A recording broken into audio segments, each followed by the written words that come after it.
Hello there and welcome to the new channel. Here to help you see the new you. My name is Carmine Ortega. Dennis Calamba. This is Nato Agbayani. My name is Juan Lu. I'm Chino. I'm Trisha. This is Apple Manansada. This is Attorney Carlo Ibanez. This is Attorney Sheila Santiago. This is Angie. This is Argamid. My name is Dante Salama. This is Jesse Francis Rebostillo. I'm Dania Cunha. Mon Mendoza. I am Muppet Rahina. I'm Leo Bryan. Mike.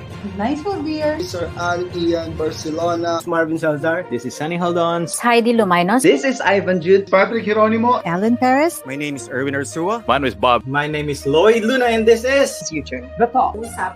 Family Business. The Puppet Stories. After Shift. PNC Town Hall. YOLO. Marketplace. The Home Buyer. HR Hotline. Danny Art Show. Healthline. Foreign Affairs. COVID Stories. Awesome Day Show. Thank you. Money and More. Cybernext. Women at Work. Win Within. Port Project. The Big Picture.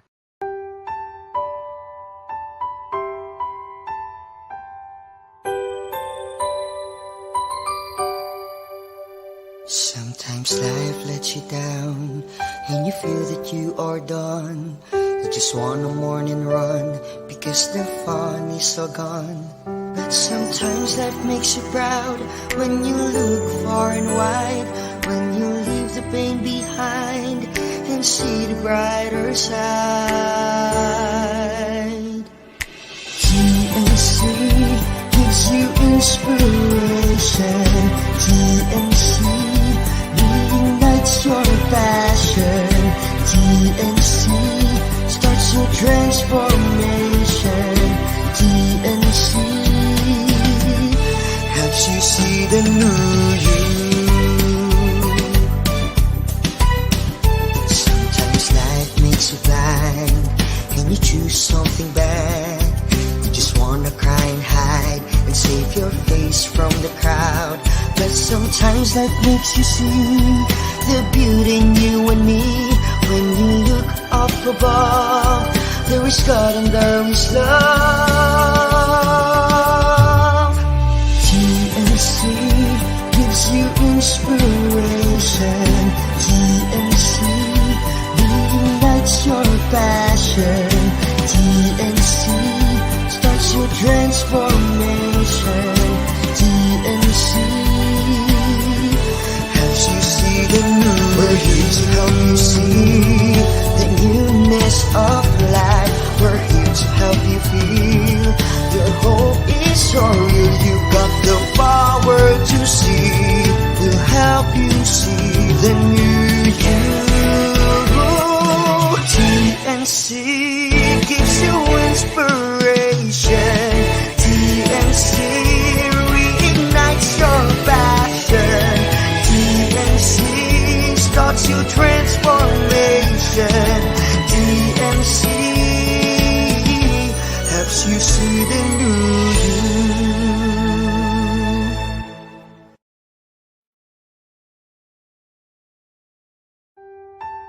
The new channel.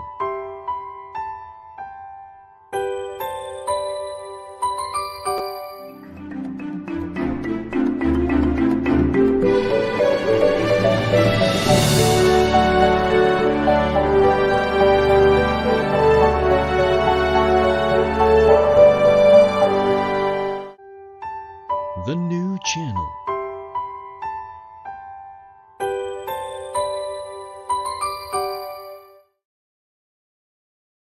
The views, opinions, and insights expressed in the following show are those of the hosts, producers, guests, and viewers. They do not necessarily reflect the position of the channel. Viewer discretion is advised.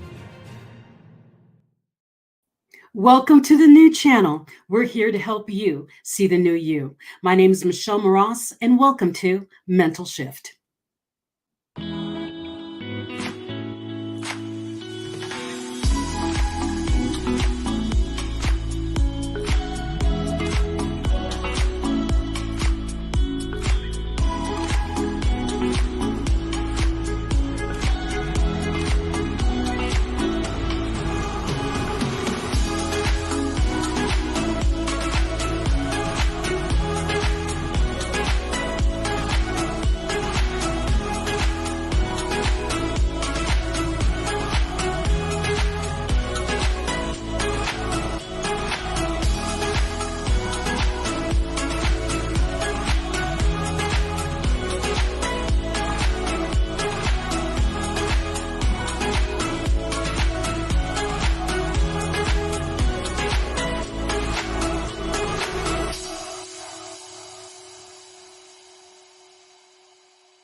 Good evening to the United States and to the Philippines. Magandang umaga sa inyong lahat. Welcome to Season 2, Episode 23 of Mental Shift. My guest today is a friend of mine we met many years ago. Well, I think 4 years ago, but 12 years ago, my guest was a single mother of 4 children when she was fired from the company she worked for called Balanceback because she made too much in commissions. Isn't that terrible? Instead of becoming bitter and vengeful and angry, she started her own company developing a different product. Now, 2 years after she was fired, she bought Balanceback, the company that fired her. And skeptics and competitors said that she would bankrupt the company and herself within like 6 months. They just put her down. But nearly a decade later, Balanceback is the world's leader in fall prevention, concussions, brain imbalance disorder diagnostic, and treatment devices for clients, including Dartmouth, Yale, Vanderbilt, University of Miami, VA hospitals, and Air Force bases nationally, as well as major hospitals and universities worldwide. My guest tonight is Mras Cosgrove. She is an author, speaker, entrepreneur, and CEO of Cosgrove and Associates. Please welcome Mras.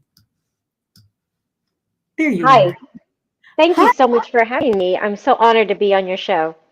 Well, I'm so glad to have you because remember when we met, I was very new to my brain injury, and that's how we started talking. You came up to me and said, "How are you doing?" And you came to help me figure out what was going on with my brain because I was so new in my brain injury. I didn't even know there really was help out there until you started talking to me. Do you remember that? Yes, I did. And I felt a real heart connection to you because I grew up with a mother that had a brain injury due to a car accident. Yes, and we're definitely going to get into that. Now, I want to share, first of all, before we get into our conversation, the cover of your book, because I see it right there next to you, but let's make it big. No, they'll bring it up. Oh, they'll bring it up. I'm like... Greater Fortune. So essential lessons from the entrepreneur who bought the company that fired her. And the book is called Greater Fortune. You can find it in any bookstore. For those of you who are overseas, I don't know if you can find it on your Amazon version, but go check it out and find out if you can get Greater Fortune because I am about 3/4 into the book. It is fabulous. And the lessons that you will learn from this book, you're going to hear a little bit deeper stories in it today with me and Mras while we're talking. But check out the book, Greater Fortune, and we'll get back to Mras and we'll talk more about what happened before the book. Because as we all know, this show is called Mental Shift. And Mras has gone through many mental shifts. And as you heard, she said the connection that she and I had was I'm a mother and I have a major traumatic brain injury. Her mother also had a car accident and had a major traumatic brain injury, but she was unconscious for how long? It was about 3 months. She was unconscious for 2 months first in Mexico. And the doctors wanted to pull the plug because they said there was nothing they can do for her anymore.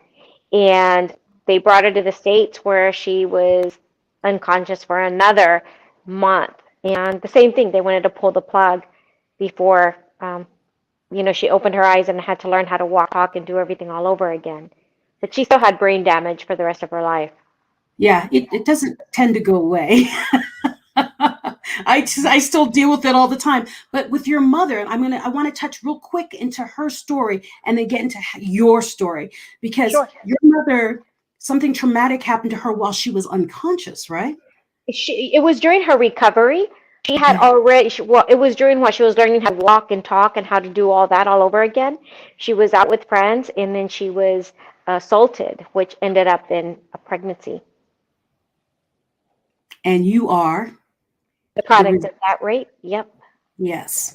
So think of this, and that's one of the things that really connected with me and Mras is that not only was I a mom who has a brain injury from a car accident, she's the product of a rape, and I was assaulted in college. And so we instantly had this quick connection because that was one of my fears. What would I do if I was pregnant? And that was one of my biggest fears. And then when I met you, I'm like, wow, Yeah, pretty cool. So that's two things that connected Marie and I, because we were also in a program where we were seeking more from our mind, seeking more from our world and what we can bring into fruition. And I know with you, this book is part of that vision that you had at that retreat that we were both at. And this show is part of mine. And so, well, this whole me, the last time you saw me, I think I was 280 pounds with hair. So You look beautiful. Thank you. But a lot has changed in the 4 years that we've known each other, watching each other grow from afar. And now your book, Greater Fortune, you cover a lot of your life. Because for those of you who are watching, you haven't, if you didn't read the promo for this show, Marie, child of a rape, she gets this job, and because she's too good at it, and she's a single mom, too good at it, they want to take her from making her money on commission and put her on a paycheck, which would have dropped you how much, Marie? Significantly ridiculous. Yeah. Or where I wouldn't be able to support myself and my 4 children with what they want to pay me. Yeah. So how many of you out there have things like that where you're doing really well and people are pushing you down? This is why I want you to know about Marie, and I want you to hear about her book, because this is a woman who the world would have squished her if she allowed them to. And to have a company say, you're too good, stop. Are you out there working and doing so well and people are telling you stop? You're not, you're messing up. You're messing up our numbers. There's no way you could do that. That's what they told you, right, Marie? There's no way you could be doing that well. Let's just wait till the checks cash out and then we'll see what you're really doing. So people out there, all of you, mental shifts happen every day. And I want Marie to share her story, because I want to go deeper into her book in the second half of this show, but I want you to hear more from her directly than me talking about her, because I know a lot about her. So I'm a little biased and I want to keep talking. So I need to pull myself back. But we all have mental shifts. We can allow them to hold us back, or we can allow them to be stepping stones to achieve much greater. So Marie, do you want to share more of the baseline of your story of how this happened and then how you bought them? Sure. Would you like for me to start with my story about my mom or about being fired? Let's start with the more about when you found out about your mom being a rape victim. Your mom was a rape victim. How did that affect you? How old were you? And did that hold you back for a little bit? And how did you get out of that mindset? And then take the next 5 minutes to explain a little bit about how you did so well and they fired you, and that. Do 5 and 5. Sure. So my childhood was a little weird because I was raised by my grandparents because of my mother's mental illness. So she couldn't really take care of me, but she would take care of me on the weekends. And during the week, I lived with her during kindergarten. But then she was not a good mother, where I ended up at my grandmother's home. The police took me there because my mother left me alone at night, and she took off, and I locked myself out of the home, and I was just a little girl. So the police took me to my grandmother's home, and then I transitioned to another school. This was halfway during kindergarten. So I didn't really quite understand. I would hear things about my mother had mental illness. She had brain damage, and that's why she did what she did. I didn't quite grasp it very well, but I had great family members that were there to support me, but then I had some that were really cruel. So they would tell me things like, you're a bastard child. I didn't even know what that meant. And they would tell me, you're not really part of the family, because in the Hispanic culture, in the United States, in the Hispanic culture, you carry your father's name. Well, my birth certificate is blank. So there is no name there under father. And they said, we don't know what you are. you shouldn't, my maiden last name's Longoria, that's how you pronounce it. And they said, that's not really your name. We don't know what it is. So those little seeds started being implanted into my head, and I didn't quite grasp it. And when I was around 9 years old, there was a woman who came to my grandmother's beauty salon. I spent a lot of time in her beauty shop. And she said, I'm your grandmother. Well, at this time, I thought every old lady was my grandma. I called them all grandma. They come in, hi, grandma, type of thing. And it didn't quite it hit me, but she says, I'm your grandmother. Now, I don't know who this man was because I never met him. And it's, I tried to reach out to him when I was a teenager. I got his phone number and I called, and he said, for me never to call back and never reach out to him, that he was married and had a family. And that was the end of it, because when I called back after that, his phone was disconnected, or he changed his number. But this woman claims to have, because they were out with a group of friends, so it was a guy from that group, and she claimed to be my grandmother. And my mother said, yeah, her son, your dad raped your mom, and that's how you ended up here, and she's your grandma. And I never saw her again. I never saw this lady again. Never heard from anybody in that family. I was just told in that conversation with him when I was a teenager not to contact him, not to contact his family, that I would destroy his life if I tried anything like that. So I never heard back. But it did, I didn't know what rape meant. I didn't understand any of it until I was a teenager. Then I began to understand what rape was, and I heard the story from my grandfather, how my mother came home crying. She was all disoriented. Her hair was a mess. Her everything just in bad shape, and she was so distraught, and she said that she was raped, and the rape resulted in a pregnancy. So they the clinicians at that time said that they needed to abort because she had permanent brain injuries. She would not be able to take care of me. On top of that, I was born in 1970, so at that time it was all pharmacological treatment. It's not the type of treatment they have today that's available.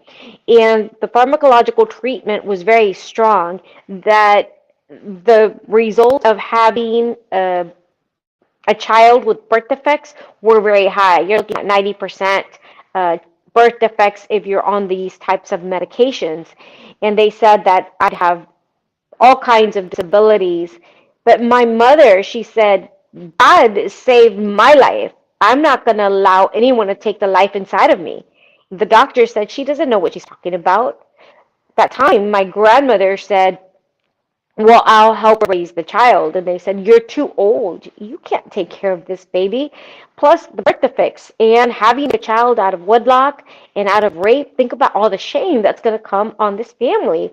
My grandmother said, I don't care. I will help support my daughter. And because of my grandmother's decision, my mother's decision to give me life and allow me to come into this world regardless of what the fears of everybody else, of coming into a world where into poverty, having a mother with mental disabilities, having no dad, they risked it, and they took the risk, and they felt that it was worth giving me the opportunity to have a chance at life. And that's the reason why I'm here. So growing up, I grew up with a lot of insecurities because I listened to those voices of, you're not truly part of the family. I'm thinking, ooh, I have, my dad's a rapist, he's an evil man, and do I have that evilness inside? Just crazy thoughts, is that part of who I am? Even to the point of where I remember one family member showed me a scripture where it says that, a bastard child, and about a bastard child. And I believed that I was cursed to the point where no matter what I did, I would never make it to heaven. I was destined to hell, and I was just worthless and I should never be born. And so growing up in high school, that's how I felt. And it really affected me in such a way where I I went through dark periods. I had antisocial behavior. I didn't have a lot of friends. I spent, even growing up in elementary, I spent, recesses alone. And I grew up in a small community where everybody knew your name. It was really small. It's grown now, but at the time, kids would go to my grandmother's salon, so they would know about my mom, and my mom would sometimes show up and have outbursts. And it was very embarrassing because I'd go to school and the girls would say, your mom's crazy. And on top of that, when I would ask them if they could come and play, they'd say, no, I can't play with you. My mom told me to stay away from you because your mom's crazy. Because crazy is contagious. That's what I was wondering about with you. As when we were growing up, so many of the outside voices affect everything we do. And so I wanted you to share that bit of that story because it was ingrained in you from early childhood. I mean, even when you were a baby, you were hearing this and you didn't even know it, okay? But it was being built into you. For that, you made it through school. You still made it out of school. You graduated. So you made it. There was a mental shift in you that pushed you through the I'm not good enough, I'm damned no matter what I do. Something shifted in you that said, I may be damned, but I'm going to keep living. And the reason I'm saying that is because there are people in this world right now who are experiencing outside forces, outside voices, and they're giving up on life. You had it from birth, from conception, and then you were a Christian, so it was pounded into you all your life, right? And so I wanted you to share that bit of what happened. What was your turning point when you said, you know what, the Bible says I'm damned because your family member showed you that. Where did you realize, wait a minute, that's not right. I'm not taking that blame. I'm me. Where did that happen? So the first time that happened, I was in high school and I would cry a lot. I had a lot of depression. So they sent me to the counselor's office. And I was at the counselor's office. They couldn't get anything out of me because I didn't know how to handle my emotions. And I had just experienced suicide. I had experienced a lot of trauma. My stepdad, who my mom had married, who I thought was my real dad, had committed suicide. And I saw it all. And it was very traumatic for me. He hung himself. So I couldn't handle my emotions, and I had gone through abuse at the home I was living in. So at the counselors, they couldn't get it out of me, so they said, we're going to get a specialist in from outside. So they brought in a specialist, and although this family member would show me the Bible, I didn't go to church. I wasn't familiar with biblical teachings. Church or religion was not a part of my life. And the counselor asked me, do you know Jesus? And of course, I've heard of Jesus, right? But I didn't know him. And when she shared with me that he is the creator, he's part of God, and God sent him to earth as a man to die on the cross for everybody's sins, including the man that raped my mom. And everything that I was feeling, God felt on his own shoulders. And that I did have a father, and it was a heavenly father. I may not have an earthly father, but I had a heavenly father. And so when I heard those words, that really shifted my thought process. And I thought, oh, wow, I have a God who loves me, and he's a father to the fatherless, and he's there for the widows and, children who have parents. And so when she was sharing this biblical truth that I was not aware of, I was crying because I couldn't believe this pain that was so strong inside my heart, that my God felt that on the cross. And then on top of that, he took on everybody's pain. It was just so transforming for me. It was a huge cathartic for you. transformation. Cathartic. You have been alone for so long, for some that she shared that with you. It transformed you because, you know, you've gone through this, you made it through school. Someone shared that he's the father of the fatherless. You finally had someone who you could call to for help and know that you were not being blamed for the sins of everything that happened before you were here. And the reason I wanted to get that out of you, is because think of I know you've thought of it, but the audience who is listening, think of the consequences. Her mother was raped. She was told to abort. She refused to abort. Her grandmother said, no, I'm going to help take care of this baby. She was born. Marie was born. Did you catch what her company does? The company she bought out. Did you catch what it does? Marie, please share with the audience. What does your company that you bought out do?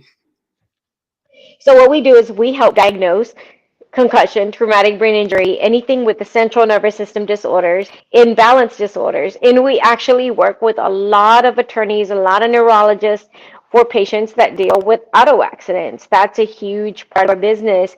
So we manufacture the equipment which helps clinicians do a proper diagnosis. So that is what we do. And it is like amazing because it's not something I dreamt of doing, because honestly, I didn't think I could ever get to a position of CEO and owning a company. That wasn't ever something that was on my list of goals to accomplish. However, I was excited to get into healthcare and contribute to society in this way. And that's why I believe I was so good in sales, because when I found the company, I was like, wow, I'm a part of something really huge, bringing this to market to help patients like my mother. And so when this happened, I was just, thinking all glory goes to God, because this is a God thing. There's no possible way this could have happened without God's intervention. No way. Well, that's why I wanted you to get to that, because your mother had a traumatic brain injury. She was condemned because of her mental disorder. You grew up, got into a job. You were a single mom. You even left a crazy marriage that was very destructive too, with your children, to work at a company that you shouldn't have been working at in the first place, but you were there. And then to come back and buy it. The series of divine interventions that happened, it's astronomical. And that you have given back to the world. Because, the company you worked for before when they fired you, they were smaller. You took it international. So not only are you helping people from that one little company, no, you went boom. And so you're helping people from around the world. Matter of fact, I have my brain injury, and I'm going to be asking you where am I going to find this? Where am I going to find your company? What base near me carries it? Because I need help. And so I love, that's why I wanted that story, because there's so much intricacy, so many things that could have knocked you off a path and brought you somewhere else. But you're here. And while we're here, while we're right before we go on break, because we do have to go on break, I want to say thank you to all of you who are sharing this live broadcast right now and who are watching with their friends. Keisha, thank you so much. And Rochelle and Marcel, and I can't go any further right now because I can't get to my mouse. But thank you all for watching and sharing this live feed, because like I was trying to tell most people, Marie's story is, you can't cover it in an hour. She cannot cover it in one book. She's going to have to write a couple more books, because there's so many intricacies in her story that in Greater Fortune, she covers the high level of everything she's gone through, but how to get out of it. And so when we come back from break, we're going to concentrate on Greater Fortune and the things that you will learn when you read her book, because she does share her lessons from her life, good and bad. So stay tuned, stay and watch Mental Shift, and share this live feed with your friends. And we'll be right back after this commercial.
Hello, my name is Michelle Mras, and you are watching Mental Shift.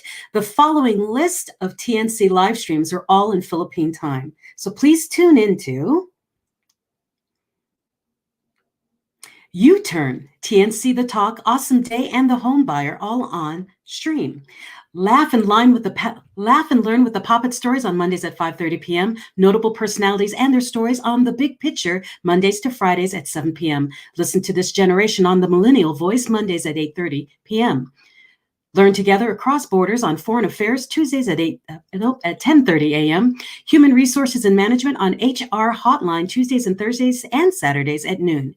The journey continues on Moving On Business, Tuesdays and Fridays at 4 p.m. Well Home Brings a Well Life, Tuesdays at 5:30 p.m. Money and More on Tuesdays, 8:30 p.m. Philippines, 6:30 a.m. USA. Also, check out the replays of CyberNext. And back to Mental Shift. Hello again. Where is my guest? Where's Marie? I'm right here. There you are.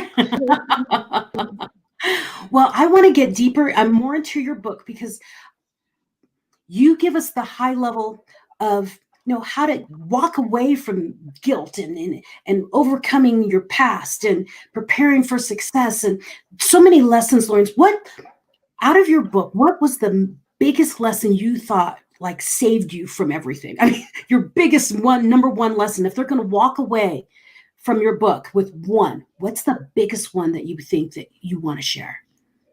That is one tough question. I know. I would say very tough, but I would say forgiveness, because had I not been able to forgive so much, but being fired, how that felt at that time, knowing I had to take care of my 4 kids, 2 had serious medical conditions, which required one of my children, he had to have tests every month to make sure his internal organs were working.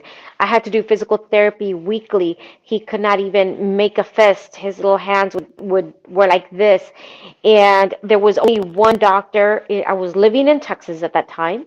And at that time, there was only one doctor in Houston. Now, if anybody ever been to Texas, you know how big it is. Everything's like 6 to 12 hours away, because, in 6 hours, I can go to 3 or 4 states here in Ohio, not in Texas.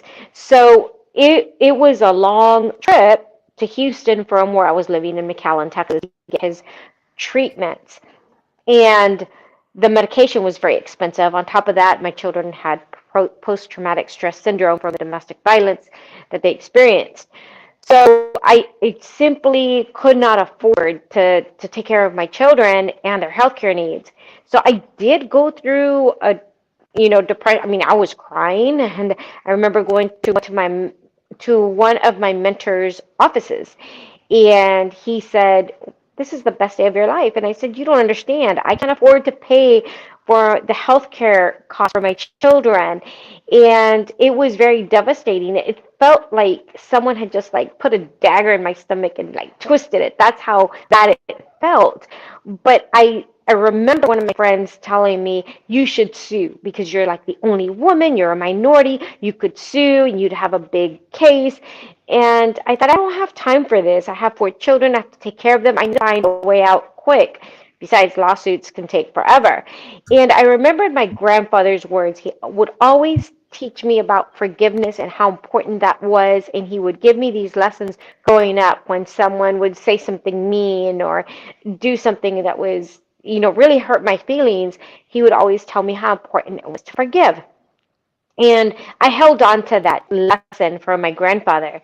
And so I forgave, and my grandfather would always say, "Vengeance is the Lord's." Even though we didn't go to church, we didn't read our Bibles, nothing like that. That is a lesson that he taught me. And that's a very important life lesson, because I could have held on to this bitterness and turned it into unforgiveness. And you know what? I'm going to get them. I don't deserve this. I don't deserve to be fired.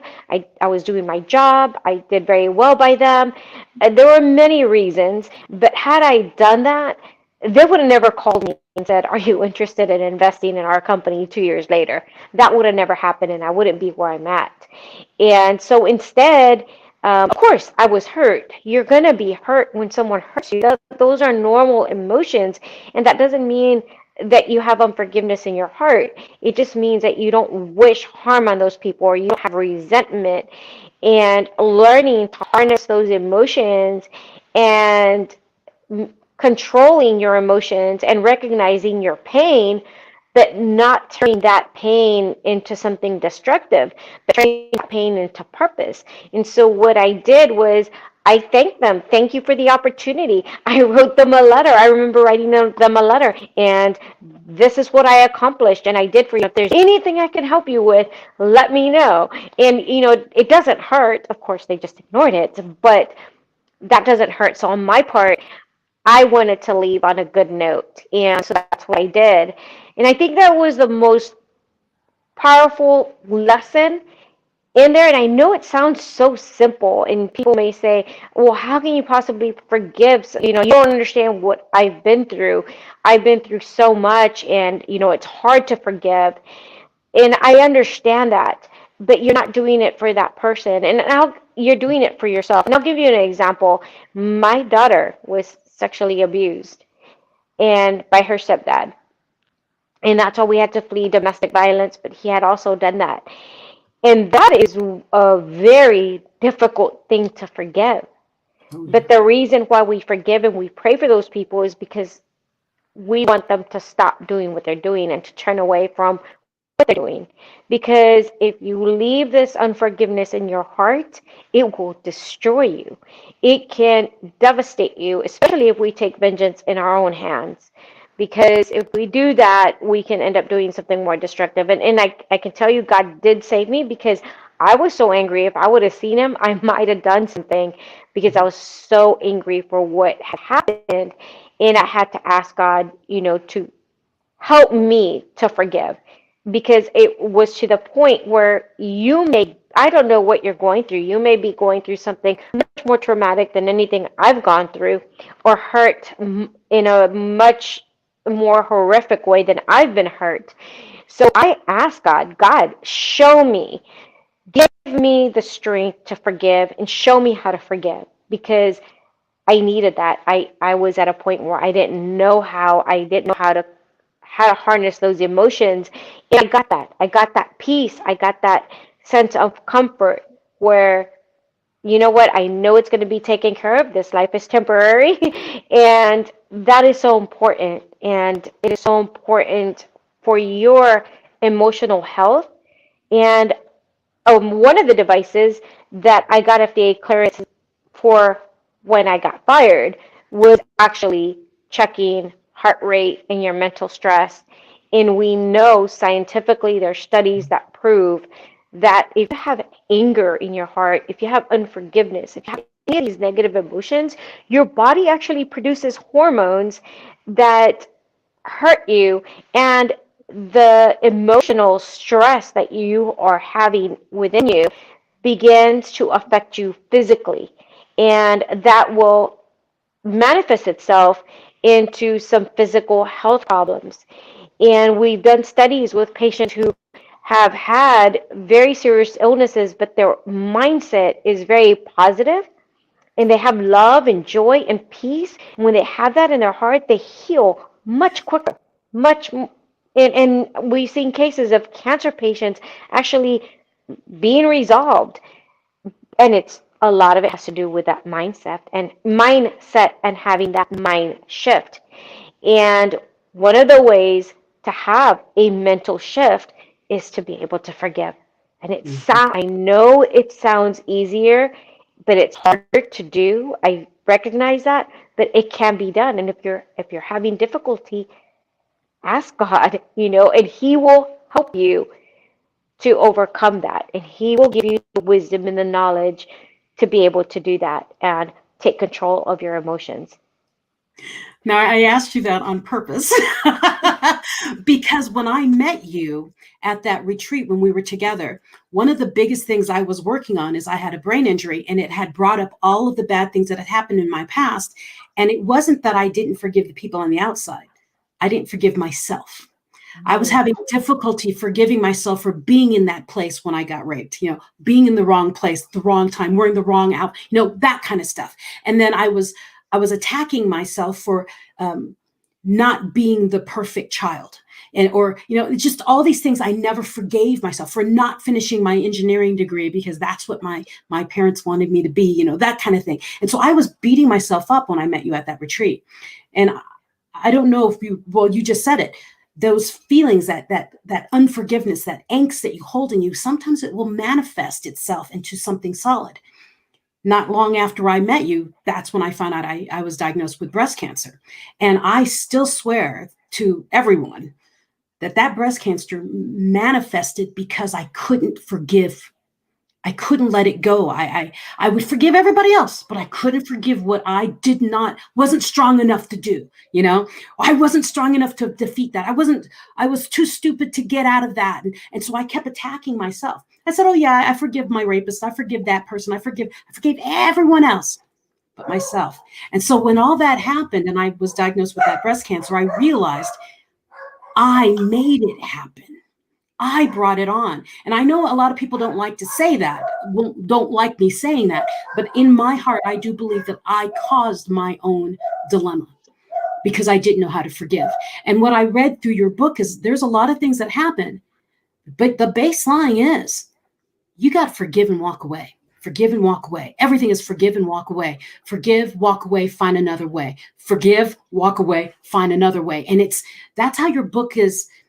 You show people what happens and how you looked at it from another point of view and said, okay, let's do this. And you move away.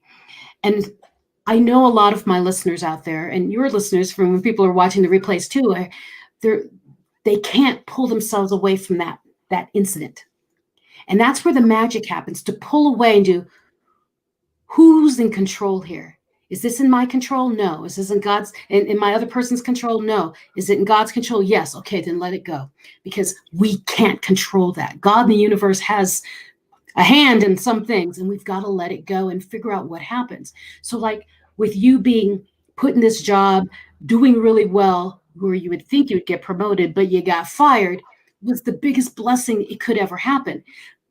If you sat there and fought it and got angry and belligerent about it and walked away, you wouldn't be here. Like you said, there is magic in some of those things that you think, there's no way I'm going to do that. There's no way they do. No. Sometimes, most of the time, the forgiveness that they are human and that's what they do. I'm human and I can control what I do. Okay, God, universe, whatever you believe in, take it. And then do your next thing. Good things happen to that. But when you hold on to the angst and the anger and the hate, you pull it with you. What is that quote? It's like taking poison and hoping the other person's going to die. Right. Yes, exactly. Yes, that's what you're doing. That's so true. And you're so right about not being able to forgive yourself, because I went through that when my daughter was abused and my kids were abused. I felt so guilty and I cried and cried because how could I allow that to happen? How could I be so stupid? And I was so upset at myself and so angry, and I had to let that go and realize, you know what, we're not in that position anymore. I brought them to safety and recognized that I can't control what he did. And that it's, and maybe something has happened to your children where you feel guilty for what's happened to them as a parent. I know that's how I felt. And, all that guilt that we carry with us, that we need to let it go. We need to let it go, just like you said. Yes. And that's why I encourage you to get her book, Greater Fortune, because if anyone has dealt with toxic people and knows how to get through that, is this lady right here. There's a lot of toxic that happened in her world from a young age all the way through now. And she's learned how to surround herself with people who support her and lift her up and help her see the bigger version of her, the best version of her, and to be unapologetic. And that's really what we all need to be doing. Remove the toxicity, let go and forgive. And I think I'm quoting Byron Katie is what I'm doing. Mm-hmm. there's three types of control or business in this world. There's your control, the other person's control, and God and the universes. There's magic in learning when it's God and the universes and when it's yours. Yours is your emotion and what you do. You do what you can do for you, and you let the other person deal with it, and you walk away. And her book is filled with all sorts of how to get through things and how to view different traumas or different scenarios in the business world. Because in the business world, especially like with you, women, I know I have to go on my second break, but I have to get to this. I don't know if you caught it in the story. Marie was the only female in that business when they fired her. What job are you in where you're the minority or you're different from everybody else and you're being picked on and you don't know how to deal with it, so you just keep pressing on?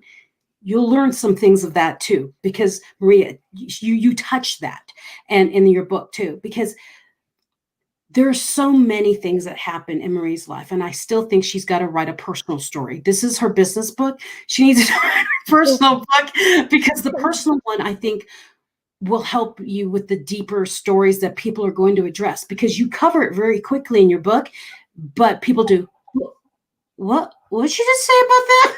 What? I mean, and what happens is the trauma that happened in your personal life was the stepping stones to why you're so successful now. And that is the other magic about you that I see, is that people don't realize that things that happen in your past don't have to be just dropped and regretted and ignored. Those are the things you do. You know what? I made it through this. I'm going to do this. You know what? I made it through this. I'm going to do this. And it helps you pull your way through. So when people say you're not good enough, who do you think you are? You're a woman with 4 kids. You really? You can say, if you knew what I went through, I'm invincible. So I want you, the listeners who are watching, and for Maria, thank you for popping in. And yes, Marie is an inspiration to all women. She has experienced so much, and I want you to read her book, find her on social media, because really, she is proof positive that no matter what in the heck happened to you, even if you were in the womb when it happened, before the womb, all of the things that have happened to her, she has used it as a stepping stone to the next thing. She owns this huge company that's international. She is such a great inspiration and example to women who are floundering and doing, woe is me, what am I going to do? You have a way out. If Marie can make it through, you can make it through. If I can make it through, you can make it through. This is what mental shift is all about. It's for those of you who are looking for an answer, because I believe that God, the universe, whoever you believe in, brings you to whatever show you need to watch at the time when it does, because you need to hear the story that's being shared at that time. So let me go into my second break, and we'll be right back with Maria. And Marie, when we come back, I'm going to ask you to share something that you want to leave the audience with. So keep thinking about that. We'll go on our second break, and we'll be right back after this commercial break. Stay tuned, and please keep sharing the live stream.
Hello, my name is Michelle Mras, and you are watching Mental Shift. The following shows are the second half of the live stream shows, and they are all in Philippine time. Health is Wealth on Healthline, Wednesdays at 4 p.m. Coping and Coupling, Couple Goals, Wednesdays at 5:30 p.m. Strategize and Win in Life through Win Within, Wednesdays at 8:30 p.m. Check out replays of The Market Leader. Your Rights, Yo Law, Thursdays at 8:30 p.m. Negocio at Home, Fridays at noon. Tech U can be watched anytime on the stream. TNC Marketplace, Fridays and Saturdays at 5:30 p.m. Danny Art Show, After Shift, Women at Work, COVID Stories, The Family Business, Usapang Beauty, and Fourth Project are all on replay. Also catch our originals One Day, TNC Arena, TNC PressCon, and the TNC Town Hall, Saturdays at 7 p.m., co-hosted by our TNC founders, Lloyd and Apple. Town Hall is where we talk to you, our valued audience. Never too late for Mental Shift. Thank you for joining me. Tuesdays and Thursdays at 7:30 p.m. Mountain Time, USA, and Wednesdays and Fridays at 9:30 a.m. Philippines.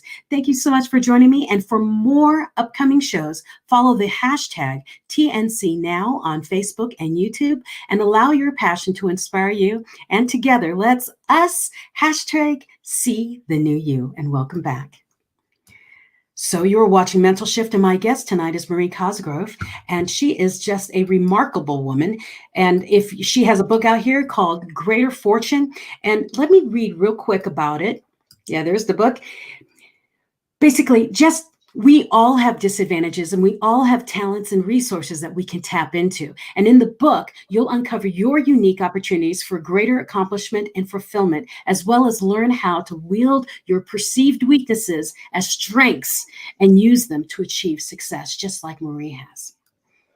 So, are you ready to share us your great words of wisdom that you'd like to leave the audience with? Well, there's so much, but the one thing, I don't know what you're going through, but, I know that a lot of you listening maybe are going through some challenges and you're thinking, why me? Or I don't have that skill set. I was actually speaking to a journalist earlier today, and she said, I wish I was you. And I said, no, you don't. You be you. And we have a tendency to look at what other people have done, or you've written a book, or you've done this, or you've done that, and we minimize our own skill sets.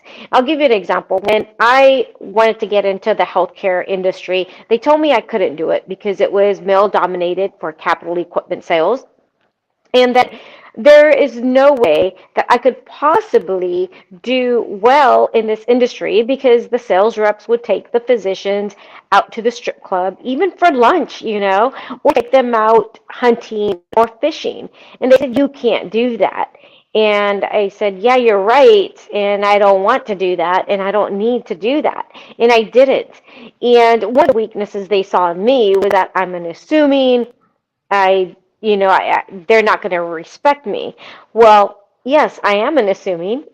And when people look at me, they absolutely do not think that I'm the CEO. I remember I was at a trade show and the clinical director was asked by another doctor a question. And the doctor says, ask my boss. And the doctor is like, your boss? You mean your wife? No, my wife's over there. Oh, well, okay. So he comes up to me, he's like, your husband runs the company? And I said, no. Your husband's a doctor? No. You're a doctor? No. Well, then how'd you become CEO? And he was really shocked that I was the CEO of the company and we got past all of that. But people make assumptions because of the way we look, or maybe your gender or your culture or whatever, and you may look at that as a weakness. Well, I didn't. I use that as an advantage because when I would go to a doctor's office, yes, I'm unassuming. So they didn't expect much from me. They're like, okay, what do you got for me? And before they knew it, they're signing a contract. Whereas a guy comes in a suit, they put up the wall. Oh, I'm going to be sold. There's this guy, and the guy has to like, hey, let's go out to dinner. Yeah, or I'll take you fishing this weekend or hunting, or let's go to the strip bar. They have to play that game. I didn't have to do that. So I want to leave everybody with this one thing. You have skill sets. You have talents that are very valuable. Don't compare yourself to what other people have done. God's gifted you with these talents. And you may think, well, it's not really a big talent because I'm a homemaker, for example, but your talent of taking care of your children and helping them become successful is very powerful. And, I'll give you another example. We all know that nobody, not a single person in the world, has the same voice box that you have, the same iris that you have, the same fingerprint, facial shape. We use all of these things, including your heartbeat. Your heartbeat is unique. We all have a unique energy signal that there's equipment where you can scan the heart and identify a person by their heartbeat and their heart rate because it's unique. No one in the world has a heartbeat or a heart rate like yours. No one. There will never be another you. If something happens to you, nobody else will come to replace you. And I know they say this, oh, you're replaceable. You're not replaceable. That is not true, and that is a lie. So you have skill sets that are very, very valuable. You have value and you matter. It doesn't matter where you come from. It doesn't matter your background. I used to think I didn't have value because I didn't have a father on my birth certificate. It's blank. That I have value, and I'm very thankful to God that I had this opportunity for a chance at life, because now I have 5 children, 4 are adults, and I have 3 granddaughters and my first grandson that was just born a couple of weeks. His name is Levi, and I'm really excited to have a grandson. So I'm a grandmother, and I was just thinking that one decision of my grandmother and my mother to hold on to this vision of seeing me be born and come into this world, that one decision transformed, the lives of, all of us, generations. And I don't know how many generations it's going to continue with my grandson, my granddaughter, I have 4 boys and 1 girl. So generations upon generations are being affected by that one decision. So take control of your thoughts and your actions. And then also, when I went back to, there's not another you, there isn't. You have skill sets that are so valuable. Don't diminish what you have. Maybe you'll make an amazing pecan pie. Maybe that is your skill set. I don't know if they have Cheesecake Factory in the Philippines, but it's one of my favorite restaurants. They make amazing cheesecake. That started by a homemaker making pies in the basement and then selling them. And then now it's a huge franchise, and it's one of my favorite restaurants. But you never know what skill set you have and where that can take you. So embrace your skill sets. Embrace your uniqueness. And there is so much value in that. So much value that there is not another you. And when there's only, I don't know if anybody collects cars, but antique cars, or when they make cars and they say, well, we've only put 100 into production, they're much more valuable because you can't find another, that. Now imagine you, there's not another you. How much more valuable are you as a person when there is not another you? So embrace that. Remember that you matter. You have value. And whatever skill sets you have, take that on the paper, write them down, and embrace them, because what you have, other people need. And I know that I could not run this business without our accounting department, without our engineering, without our clinical directors. I'm like the lowest in the totem pole here, but everybody and everybody's position has value. And so I just want you to take that home with you, that you matter, you have value, and don't ever forget how valuable you are as a person. Exactly. There are no accidents. So for those of you who are out there thinking, I'm an accident and I don't have anything to give, like Maria says, there's no accidents. And everyone has a skill set. You've got to figure out what it is. And I just wrote a poem while you were talking. Wow, you are talented. Don't underestimate my demure stature deceives. My smile hints of a force which only nature conceives. The grace of my stance, the confidence of my gaze. I know who I am. I'm unapologetically me. Oh, that's beautiful. Wow. I'll have to work on that, but that's what came up when you were talking. Wow, you're a genius. You're amazing. But that's what I want. I want all of you out there watching and listening to Marie's story. There is power in pain. I mean, I'm not saying seek it, but in your pain, I want you to look at it and find the light. In her book, she shows you how to find those lights in the darkness and how she found her lights. So find your light in your darkness so that you can find the power to move to whatever your next level is.